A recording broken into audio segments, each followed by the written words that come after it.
Economics with Anu Srivastava. Today we are going to discuss our topic production functions returns to a factor.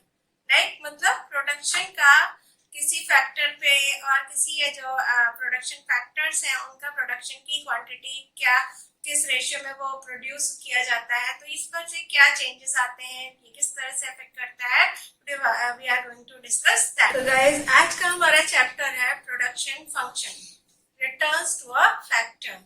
मतलब production का उसके factors का उसके return मतलब जो भी प्रोडक्शन वापस होता है, तो प्रोडक्शन के फैक्टर्स का उसके प्रोडक्शन क्वांटिटी पर क्या इफेक्ट होता है, आज हम वो इस चैप्टर में आपसे डिस्कस करने वाले हैं। So guys it's a request कि इस वीडियो को आप पूरा देखिएगा। हमने कुछ ऐसे पॉइंट्स इसमें ऐड किए हैं जो शायद आपको क्लासरूम में या आप अदर वीडियोस में नहीं देख पाएंगे, तो कुछ आपको कीवर्ड्स दिए हैं जिससे आपको ये वीडियो समझना, ये टॉपिक समझना इजी हो जाए। So let's start with the topic production function.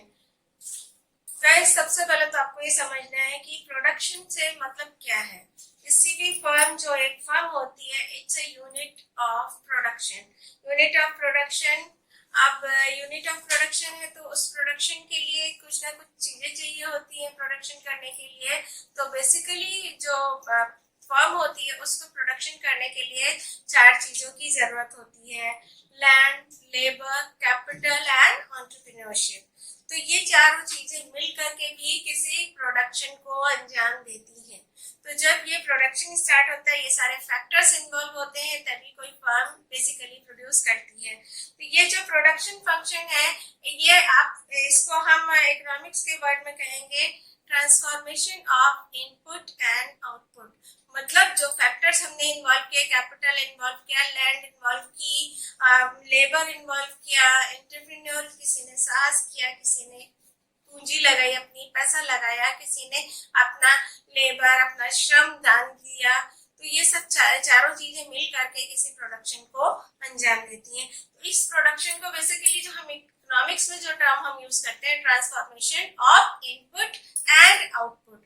मतलब जो फैक्टर आपने इन्वॉल्व किए हैं उनसे हमने क्या ट्रांसफॉर्म किया और किस तरह का प्रोडक्शन उनसे हुआ। जैसे आप अलग अलग चीजों के लिए, आपको टीवी प्रोड्यूस करना है तो आपको अलग तरह के फैक्टर्स चाहिए होंगे। आपको अगर मतलब कोई मशीन प्रोड्यूस करनी है तो अलग फैक्टर्स चाहिए होंगे। तो ये सारी चीजें जो है ये फैक्टर्स के थ्रू कोई भी प्रोडक्शन प्रोड्यूस करती है। तो लेकिन इसमें एक चीज है, जो हम रिटर्न्स पढ़ रहे हैं, रिटर्न्स पढ़ने जा रहे हैं, मतलब एक फैक्टर का किसी रिटर्न पर या प्रोडक्शन पर क्या इफेक्ट पड़ता है, हम इस चैप्टर में ये डिस्कस करने जा रहे हैं। तो देखिए, ये तो होता नहीं कि हमने आज जितना कैपिटल यूज किया हम हमेशा उतना यूज करेंगे। By the time it may be change. कभी डिमांड ज्यादा बढ़ गई है तो आपको सभी चीजों की जरूरत ज्यादा पड़ेगी, कभी डिमांड कम हो रही है या आप कोई चेंज कर रहे हैं तो आपको एंटरप्रेन्योर और ऐड करना पड़ेगा, आपको थोड़ा सा साहस लेना पड़ेगा, लॉस प्रॉफिट का डिसाइड करना पड़ेगा कि किसी भी चीज में कुछ तय करने में कभी लॉस होता है, कभी प्रॉफिट होता है। तो आप ये सारी चीजें चेंज भी करते हैं बाय द टाइम, या डिमांड, लोगों की डिमांड के हिसाब से ये सारी चीजें चेंज होती हैं। अब ये जो चेंजेस होते हैं फैक्टर्स में, इन फैक्टर्स का प्रोडक्शन पे क्या इफेक्ट पड़ता है। कभी उसी जिस रेशियो में आपने फैक्टर्स में चेंज किया उसी रेशियो में आपका प्रोडक्शन चेंज हो सकता है। कभी उसकी क्वांटिटी कम प्रोड्यूस हो सकती है, आपको फैक्टर्स ज्यादा लगाने पड़े, आपका प्रोडक्शन उस रेशियो में नहीं बढ़ा या कम बढ़ा। तो ये सारी चीजें डिपेंड करती हैं कि आपका किस तरह का फैक्टर्स आप चेंज कर रहे हैं और उसका क्या इफेक्ट पड़ रहा है। तो यही सब चीज हम आपको इस चैप्टर में डिस्कस करने जा रहे हैं। तो सबसे पहले तो गाइस आप फैक्टर्स देख लीजिए कितने तरह के होते हैं। Types of factors, 2 types of factors. They are variable factors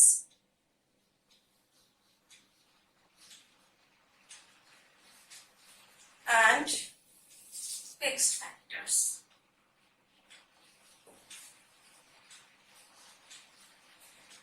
So what are variable factor and fixed factors? Fixed factors वो फैक्टर्स होते हैं जिनमें हम चेंज नहीं कर सकते। मतलब जैसे लैंड है या कैपिटल है, बहुत इजीली हम इसमें चेंज नहीं कर सकते कि अगर कल को डिमांड 100 से बढ़ के 200 की होगी तो आपने तुरंत से लैंड भी बढ़ा लिया, ये भी बढ़ा लिया, तो ये सब चीजें हमारी आती है फिक्स्ड फैक्टर्स में, that can not be changed. ये होते हैं फिक्स्ड फैक्टर्स जिनकी क्वांटिटी को आप चेंज नहीं कर सकते, and variable factors that can be changed. अब क्या चीज चेंज की जा सकती है इजीली, जैसे आपको थोड़ा डिमांड बढ़ा, आपको कोई रॉ मटेरियल चाहिए, तो रॉ मटेरियल आप इजीली चेंज कर सकते हैं। आपने थोड़ा सा कैपिटल का जुगाड़ किया और आप रॉ मटेरियल खरीद लिया, आपने प्रोडक्शन बढ़ा दिया, लेकिन एक लिमिटेड क्वांटिटी तक। अगर आपको बहुत ज्यादा चेंजेस करने हैं तो आप शॉर्ट टर्म में तो ये काम नहीं करता है। शॉर्ट टर्म में हम बेसिकली मानते हैं कि हमारे एक फैक्टर को छोड़ के बाकी सारे फिक्स्ड ही होते हैं, उसके केवल एक ही वेरिएबल होता है। लेकिन हम लॉन्ग टर्म की जब बात करते हैं तो लॉन्ग टर्म में हम मानते हैं कि all the factors are variable, मतलब आप सभी जितने भी फैक्टर्स हैं, लैंड, लेबर, कैपिटल, एंटरप्रेन्योरशिप, सब में चेंज कर सकते हैं, क्योंकि लॉन्ग टर्म में आपको इतना टाइम मिल जाता है कि आप उसकी क्वांटिटी को घटा बढ़ा सके। तो they are the two factors variable, basically it is related to long term. Long term में आपके पास टाइम होता है चेंज करने का, and fix term belongs to short term. Short term में आपके पास इतना ना ही तो मनी होती है, ना ही इतना मतलब आपके पास रिसोर्सेस होते हैं कि आप तुरंत से फैक्टर्स की क्वांटिटी को घटा। Now come to the topic long run and short run production.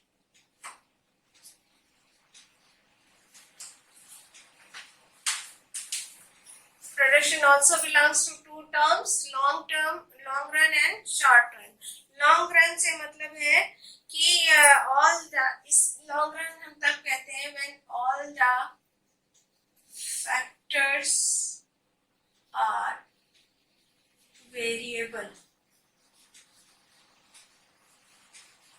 ठीक है, मतलब हमने आपको पहले भी बताया, जब आपको बताया था कि दो तरह के फैक्टर्स होते हैं, फिक्स फैक्टर जैसे लैंड है, मशीनरी है, कैपिटल है, ये सारे फिक्स फैक्टर्स होते हैं, और वेरिएबल फैक्टर्स जैसे कि रॉ मटेरियल होता है, इस तरह की चीजें बहुत आती हैं वेरिएबल में। तो लॉन्ग टर्म में हम मानते हैं कि all the factors are variable, मतलब आप लैंड में भी चेंज कर सकते हैं, आप कैपिटल में भी चेंज कर सकते हैं, आप बाकी सारी चीजें भी अरेंज कर सकते हैं। तो ये होता है long run when all the factors are variable. And short run में हम कहते हैं कि at least one factor is fixed, मतलब हम ये मानते हैं कि शॉर्ट रन में हम बहुत ज्यादा चेंजेस नहीं कर सकते किसी चीज में, ना ही कैपिटल इजीली चेंज कर सकते हैं, ना ही लैंड में बहुत ज्यादा चेंज करते हैं। तो हम ये मानते हैं कि कम से कम एक फैक्टर जब फिक्स होता है तो हम उसे कहते हैं शॉर्ट रन की बात कर रहे हैं। मतलब अगर सारे फैक्टर्स किसी भी फर्म में वेरिएबल है तो इसका मतलब वो फर्म लॉन्ग रन में चल रही है, और अगर किसी फर्म का एक फैक्टर फिक्स्ड है, अभी उसमें चेंजेस नहीं हो पा रहे हैं, तो इसका मतलब वो शॉर्ट रन से बिलोंग करती है। तो ये तो आपके हो गए long run and short run production. Now come to the concept of productions. किस तरह के प्रोडक्शंस होते हैं, अब हम आपको बताते हैं कि प्रोडक्शन कॉन्सेप्ट्स क्या क्या हैं। Concepts of production,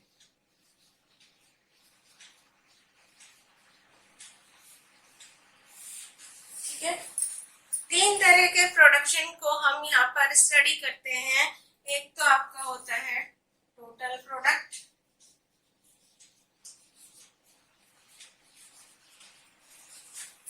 marginal product,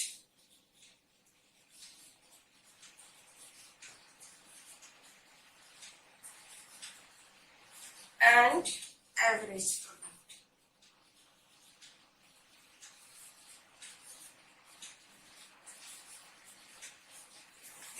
economics में जब भी आप एवरेज, मार्जिनल और टोटल की बात करते हैं तो सिर्फ जो आपका ये वर्ड है सेकंड वर्ड वो डिफरेंट होता है, बाकी टोटल, मार्जिनल और एवरेज का मीनिंग सेम होता है और उनका कैलकुलेशन भी सेम होता है। जब आपने यूटिलिटी पढ़ा था, चाहे आपने उसको कॉस्ट में पढ़ा हो चाहे उसको रेवेन्यू में पढ़ा हो, उस सारी चीजों का कैलकुलेशन एक ही स्टेप है। टोटल का मतलब होता है जितनी भी यूनिट का प्रोडक्शन हो रहा है उनको उन सारे यूनिट्स का sum of all the units are being produced is called total production.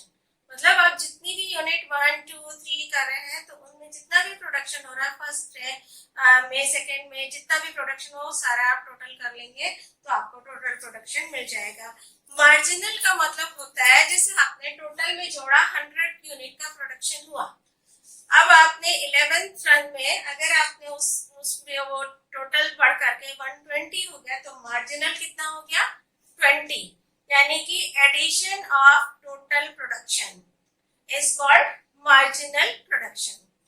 अब अगर हम एवरेज की बात करते हैं तो average total production divided by all the units of production. अगर आप टोटल यूनिट से टोटल प्रोडक्शन को डिवाइड कर देते हैं तो आपको एवरेज प्रोडक्शन मिल जाएगा। आपको टेबल के थ्रू इस तीनों का हम कैलकुलेशन बताते हैं।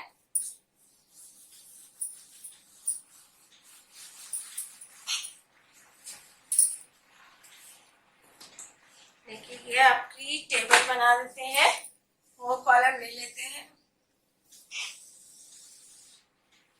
इस तरीके से 1, 2, 3 and 4। फर्स्ट में हम ले लेते हैं यूनिट्स ऑफ लेबर। किसी भी एक फैक्टर्स को ले लेना है तो आप लेबर एंड कैपिटल यहाँ पर लिख सकते हैं, कुछ भी लिख सकते हैं, ठीक है। अब नेक्स्ट में हम टोटल प्रोडक्शन,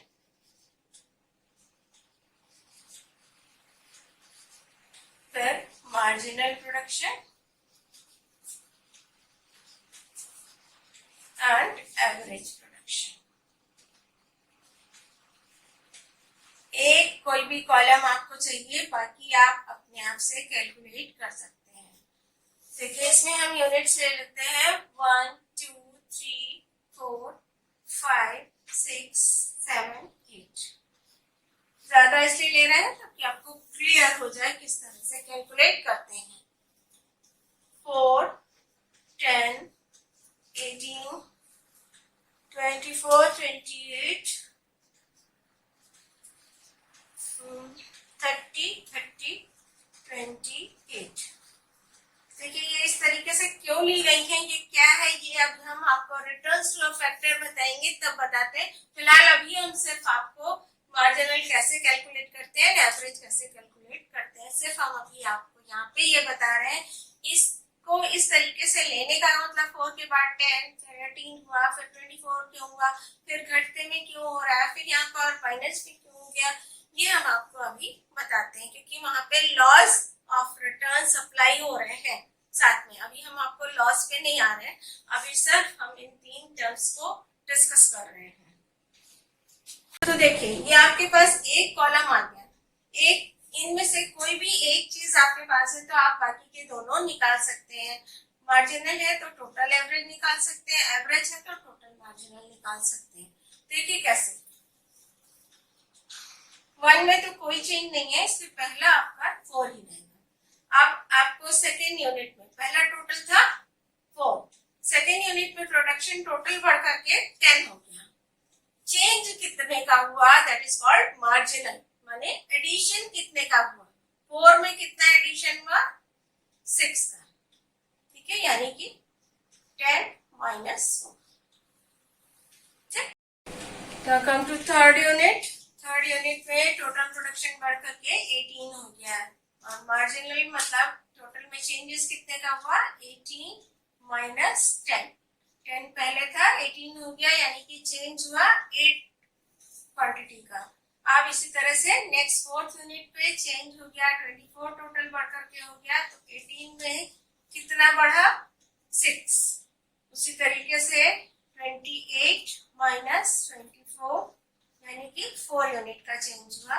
यहाँ पर 30 माइनस 28 2, 30 माइनस 30 0 एंड 28 माइनस 30 हो गया -2, यानी कि इस स्टेज पे कंपनी को लॉस हो रहा है। उसने प्रोडक्शन की फैक्टर्स की यूनिट बढ़ाने के बाद भी उसको उतना प्रोडक्शन नहीं मिला है। ये क्यों होता है, ये हम अभी आपको बताएंगे। फिलहाल अब एवरेज कैसे कैलकुलेट करते हैं वो देख लीजिए। एवरेज होता है टोटल प्रोडक्शन को यूनिट्स ऑफ फैक्टर से डिवाइड कर देते हैं। तो जैसे फर्स्ट को 4/1, ये तो 4 ही हो गया आपका। आप यहाँ पर यूनिट्स 2 है और टोटल प्रोडक्शन है 10, ठीक है, तो ये हो गया 5।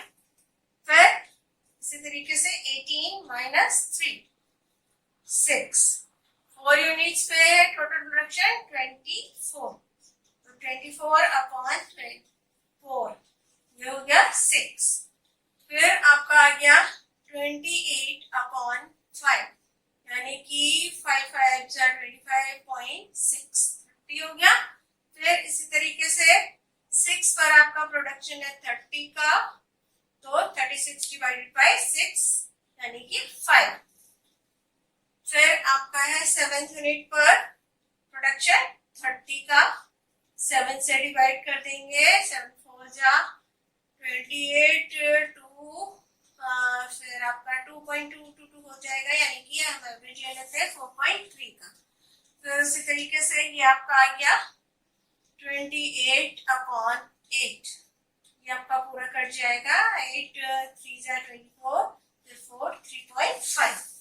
तो ये आपका आ गया। इस तरीके से कैलकुलेट करके टोटल प्रोडक्शन को यूनिट से डिवाइड कर करके हमने कैलकुलेशन कर लिया एवरेज प्रोडक्शन का, और नई यूनिट से पुरानी को डिवाइड माइनस कर देते हैं तो हम मार्जिनल निकाल लेते हैं। इस तरीके से कि हमारा कैलकुलेशन हो जाता है। कि जब आप टेबल बनाते हैं तो कभी कभी एग्जाम में आपको मिसिंग नंबर्स दे करके आपसे पूछा जाता है कि टोटल इतना है तो मार्जिनल कितना होगा। मार्जिनल इतना है तो एवरेज निकालने को आपको कहा जा सकता है या टोटल निकालने को कहा जा सकता है। तो कैलकुलेशन आपको आना चाहिए। अगर आपको सपोज ये वाली टेबल नहीं दे करके ये दिया होता, देखिए अब आपको आप ये बता देते हैं कि आप मार्जिनल से कैसे निकाल सकते हैं। अभी हमने आपको टोटल से निकालना बताया। अब अगर आपके पास मार्जिनल है तो आप टोटल और एवरेज कैसे निकाल सकते हैं। देखिए टोटल में हमने आपसे कहा था कि आप माइनस करते जाएंगे तो मार्जिनल निकल आएगा। इसका अपोजिट कर दीजिए तो आपके पास टोटल आ जाएगा। आपने इसमें माइनस किया था, यहाँ पर आप ऐड करते जाइए अगली यूनिट को 18, फिर 8 और बढ़ा यानी कि 18 plus 6 24, 24 plus 4 28, 28 plus 2 30, 30 plus 0 30 and 30 minus 2 is 28। अब आपको ये निकल गया तो आपको ये निकालना तो वैसे ही है, इसको डिवाइड करते जाइए यूनिट से, ये निकल आएगा। इसी तरह से अगर एवरेज आपके पास दिया है तो ये दो कैसे निकालेंगे। एवरेज हमारा था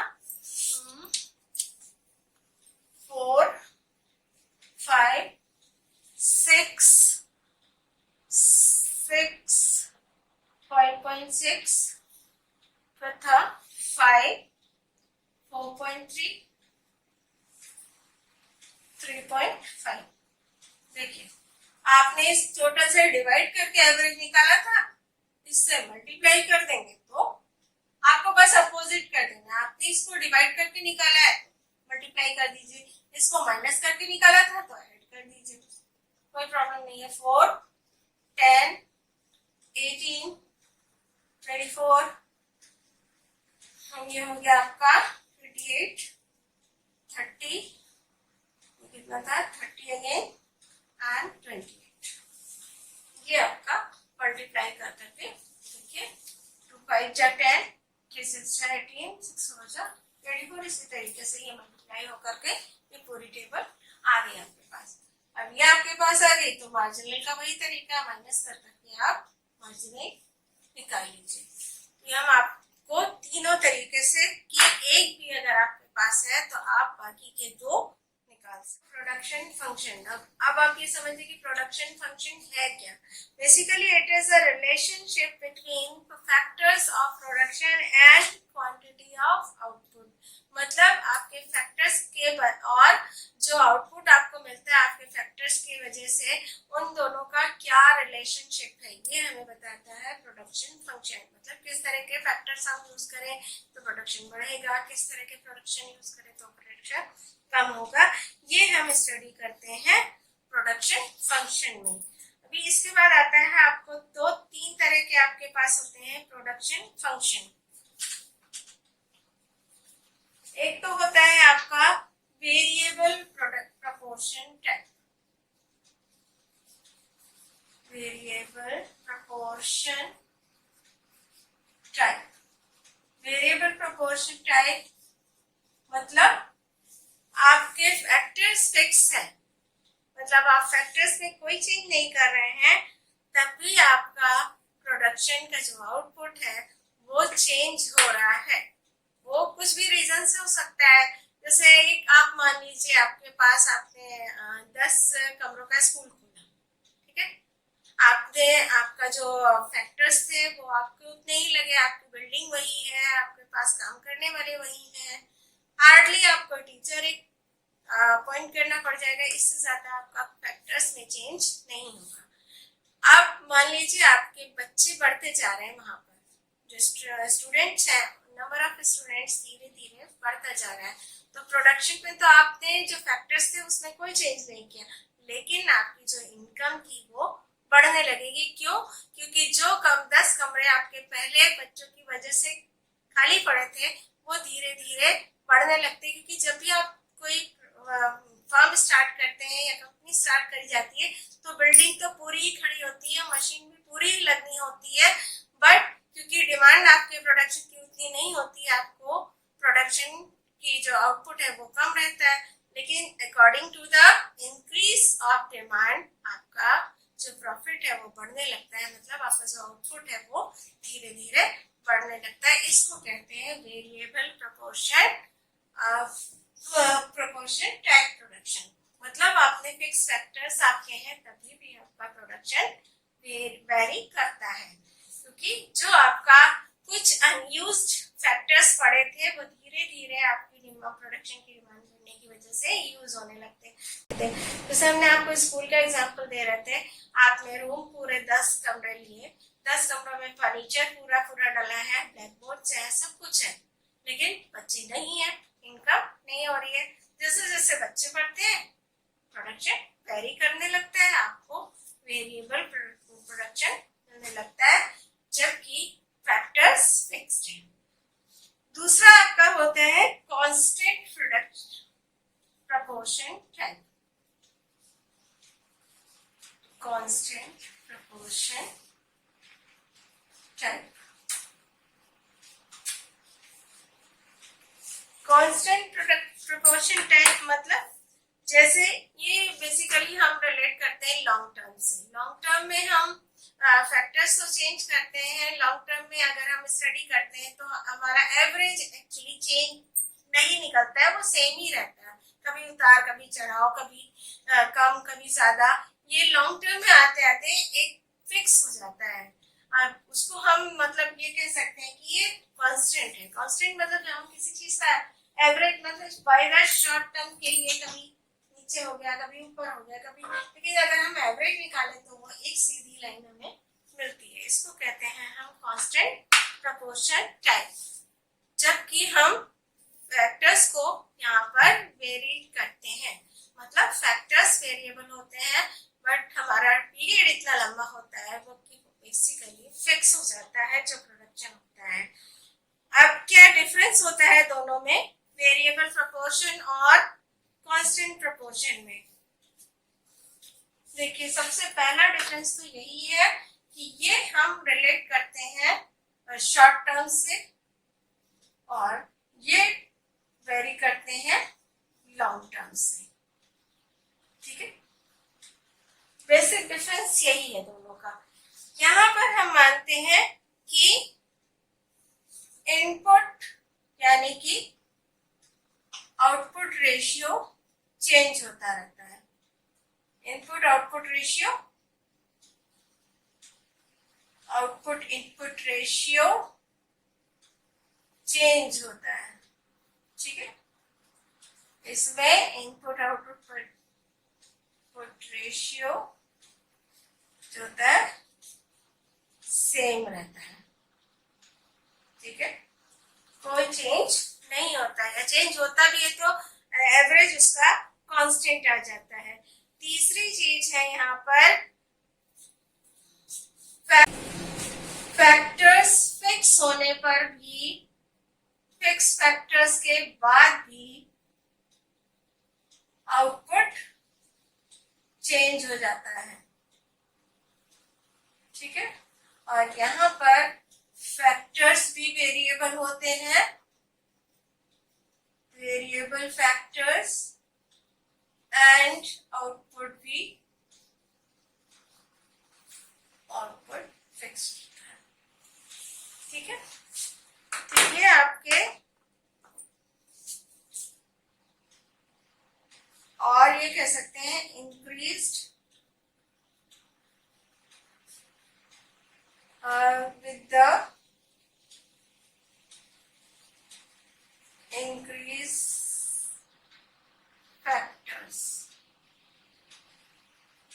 ठीक है, मतलब फैक्टर्स इंक्रीज होने पर मतलब एक रेशियो जो एवरेज होता है वो फिक्स्ड होता है। ठीक है, तो ये समझ लीजिए फिर से, ये शॉर्ट टर्म से रिलेटेड है, ये लॉन्ग टर्म से रिलेटेड है। इसमें यहाँ पर आउटपुट इनपुट रेशियो चेंज होता रहता है, इसमें output input ratio same change नहीं होता है। यहाँ पर हम आपको फिक्स फैक्टर्स और आउटपुट चेंज होता है, यहाँ पर हमारे पास दोनों ही चेंज हो रहे होते हैं at the same proportion. Not, ये आप नहीं कह सकते at the same proportion, but it in the average term you can say it remains same. Average हमेशा सेम रहता है, इसलिए ये हम कांस्टेंट मानते हैं। बेसिकली ह्यूमन लाइफ में कोई भी चीज कांस्टेंट नहीं होती है, इसलिए इकोनॉमिक्स टर्म में हम कांस्टेंट को बहुत ज्यादा यूज नहीं करते हैं। कांस्टेंट से हमारा मतलब बस इतना ही होता है कि इसमें एक जो चेंजेस है वो इक्वल हो रहे हैं, बस। कांस्टेंट का मतलब इकोनॉमिक्स में स्थिर हो जाना नहीं है, स्टैटिक हो जाना नहीं है।